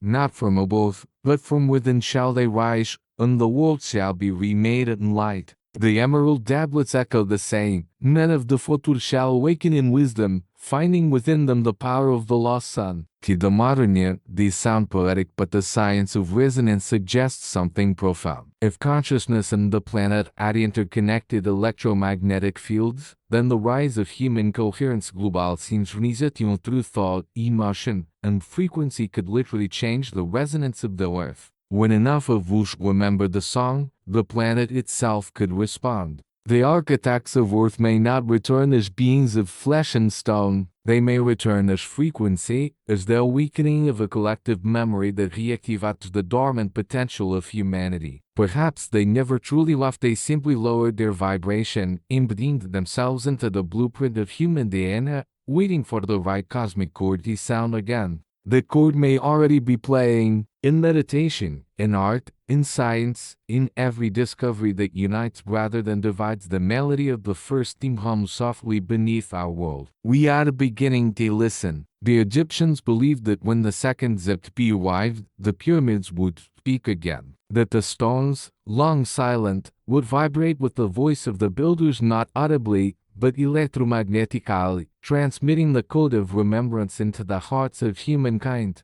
And perhaps that is why we are once again drawn to these ancient places, not as tourists, but as pilgrims. Something deep within us recognizes them, as if they were mirrors of our own forgotten selves. Because maybe the return of the gods is not an arrival, but a realization that the builders we have worshipped for millennia were always us. The same intelligence that carved the Sphinx, that measured the stars, that balanced heaven and earth, it still lives in the human mind, waiting for the right age to awaken. And when it does, civilization will not need temples or pyramids to remember. It will become the temple itself. We are standing, right now, on the threshold of that new dawn. The horizon glows faintly, the same glow that once guided the Povo Aurora through the ashes of the flood. The same light that burned above the first theme. And perhaps, just perhaps, it is the same light rising again, the awakening of the earth, when stone begins to sing again. For the monuments were never meant to stay silent, they were waiting for us to remember the knot. The world hums again. You can feel it in the tremor of the ground before sunrise, in the low vibration of wind over stone, in the resonance of oceans touching shore. It is faint but growing, a sound without sound, a pulse older than life itself. The ancients called it the voice of the earth. To the priests of Edfu, it was the heartbeat of Pa,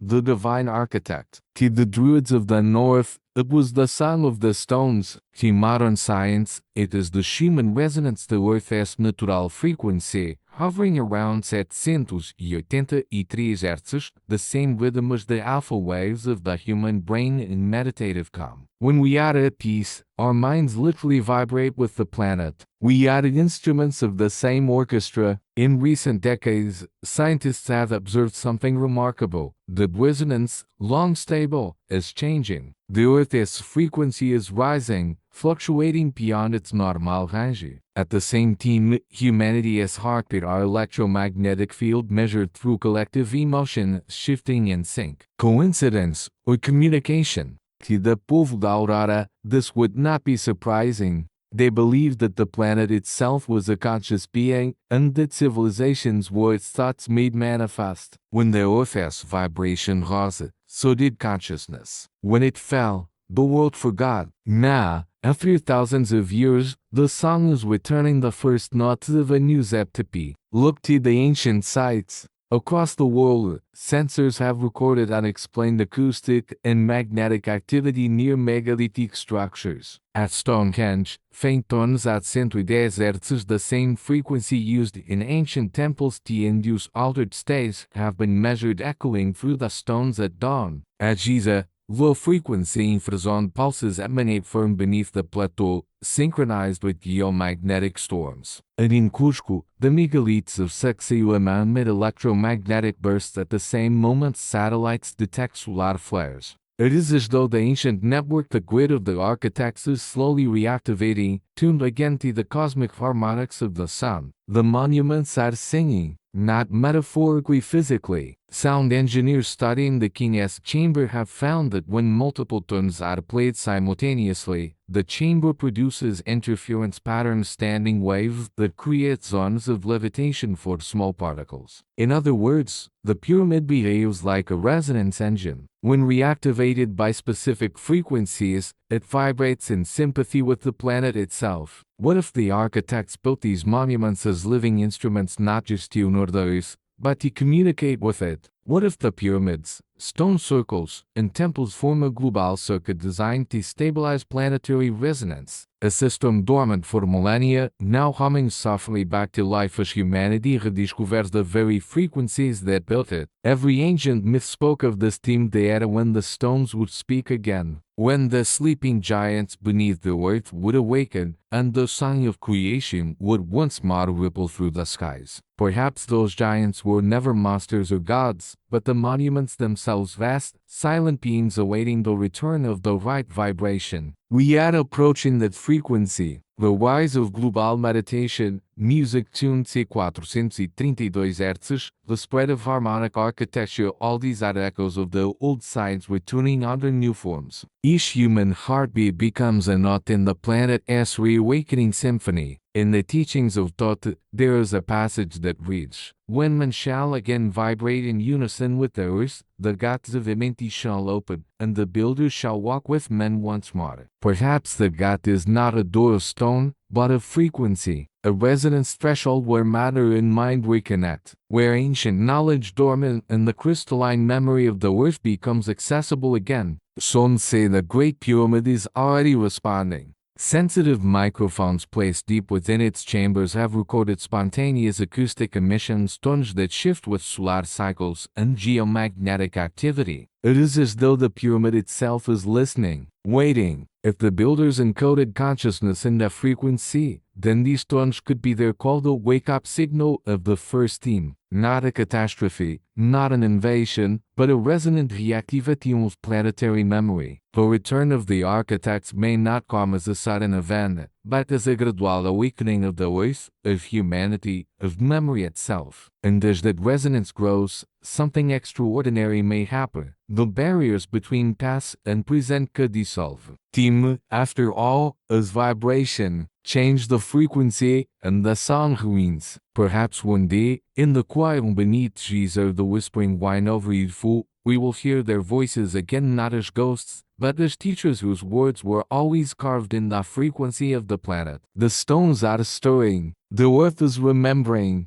and somewhere deep inside us, we are remembering too. Because the builders never left, they became the song itself. The memory of light, humanity, and the legacy of the architects for every civilization is a verse, and we add the next line of their eternal song. There is a quiet truth hidden in the rhythm of time. Every dawn is a continuation, not a beginning. The pyramids, the temples, the monuments that still defy decay, they are not the past. They are instructions, coded reminders of what humanity was meant to become. The Povo da Aurora, the architects of Earth, never sought worship. They sought continuity. They knew that civilizations would rise and fall, that knowledge would fade and reappear, that the earth itself would breathe in cycles of creation and forgetting. So they built not just to last, they built to teach. Every stone, every alignment, every myth is a page in the same book, the manual of consciousness. And we, the narrators of their world, are the readers they wrote for. When the modern mind first stared into the mysteries of Egypt, it saw only superstition. But as science advanced, the veil began to thin. We discovered vibration, resonance, magnetism, frequency, all the very laws the ancients had encoded in symbol and stone. We built machines that spoke to the sky. We split atoms, harnessed the light of stars, and learned to store information in invisible waves. In doing so, we unknowingly retraced the steps of the architects. They understood that creation itself is energy guided by consciousness. Today, we call it quantum physics. They knew that observation shapes reality. Today, we call it the observer effect. They believed the universe was alive conscious. Today, we explore the same idea in theories of unified fields and cosmic entanglement. The cycle is repeating, but this time, perhaps, we can remember while we rise. The monuments of Giza, the geometry of Edfu, the hidden maps of the earth, they were never warnings alone. They were invocative symbols designed to resonate in the human psyche, to awaken memory when the time was right. They carry the pattern of the cosmos, the code of proportion, the same harmonic blueprint found in the spiral of galaxies, in the very structure of light. The architects left these as mirrors so that, one day, we might recognize ourselves as part of that same design, because the greatest secret of the builders was not how they moved stone but how they moved spirit. They taught that every human being is a fragment of the same consciousness that built the stars, that within each of us lies the same creative force that shapes worlds. The true whole of records is not beneath the Sphinx, it is the human soul, holding the total memory of creation, waiting to be awakened. In the words of Tote, within Ming dwells the key to all knowledge. The veil of darkness surrounds only though no cannot. Open the eyes of your heart, and you shall remember the light of the first team. We are not the lost children of gods. We are the continuation of their purpose. Their legacy was never about temples or technology, it was about evolution. To move from building in stone to building in consciousness. To transform the outer monuments of the past into inner monuments of spirit. Each generation that looks up at the pyramids feels at that strange pull, that echo in the chest that says, I have seen this before. It is not imagination, it is recognition. Because the same intelligence that guided those hands still flows through ours. The architects lived by a creed, as above, so below, as within, so without. To them, the universe was not a hierarchy, but a harmony. The gods were not separate beings, but higher frequencies of the same consciousness we share. To remember them is to remember ourselves, and that is the essence of their immortality. Not that their city survived, but that their ideas survived encoded in myth, reawakened in us. Their civilization fell, but their vibration endured. It is the in every temple, the pattern in every spiral, the rhythm in every heartbeat. We are the descendants not of their blood, but of their memory. The memory of light that they wove into the earth now shines through our technology, our art, our search for meaning. Every satellite that maps the stars, every theory that seeks unity, every song that moves the soul, all are modern expressions of the same divine architecture. The question is no longer did they exist? The question is what will we build next? Will we repeat their fall mastering energy without harmony? Or will we remember their song creating imbalance, in reverence, in resonance with the living earth?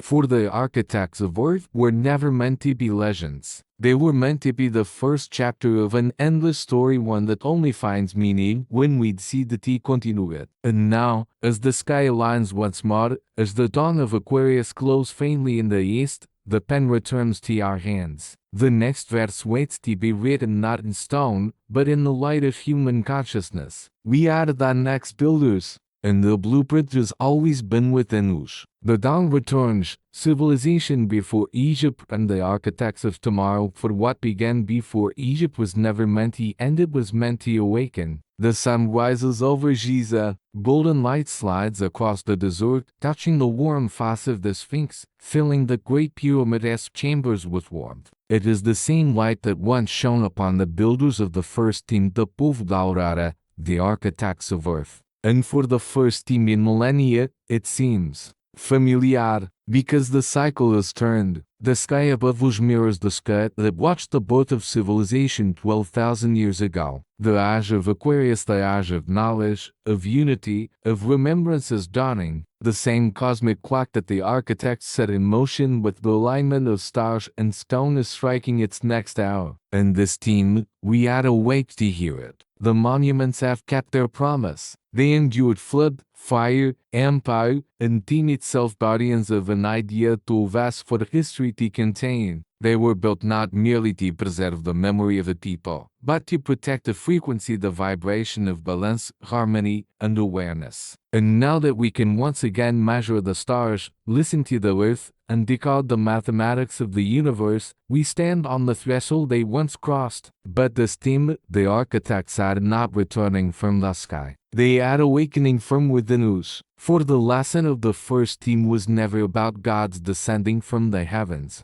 It was about humans ascending into awareness. The builders did not vanish, they became potential, woven into the DNA of humanity, waiting for the right resonance to awaken their memory. We are that resonance. Every act of creation, every spark of inspiration, every scientific discovery and work of art is the echo of their eternal song vibrating once more through human hands. In every stone of Egypt, the same messages carved again and again. Know thyself.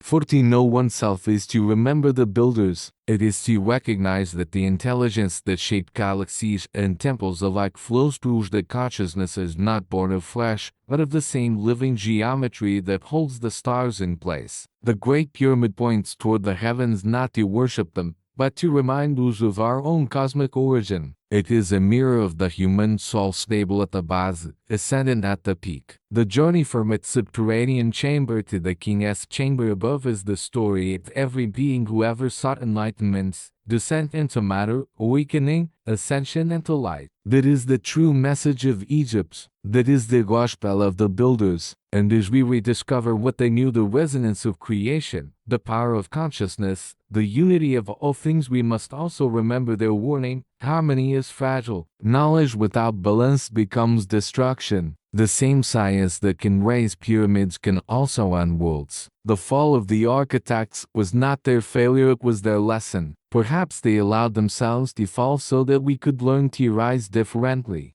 Not through domination, but through understanding. Not through technology alone, but through empathy, balance, and the harmony of the human heart with the living earth. The cycle is generous. It gives us another chance, another dawn. And maybe that is the true meaning of Zep Tepi, the first team. It was never about the beginning of civilization, but the beginning of consciousness. And every time humanity remembers who it truly is, every time we rediscover the unity between spirit and science, between heaven and earth, that becomes another first team. We are the living one now. The stars turn slowly above us, tracing the same celestial geometry that once guided the Povo Aurora across oceans of light. Their monuments remain not as relics, but as beacons, calling us to remember what we once were and what we still can be. Every block, every angle, every silence between their stones whispers, continue the work. Because civilization did not begin in Egypt.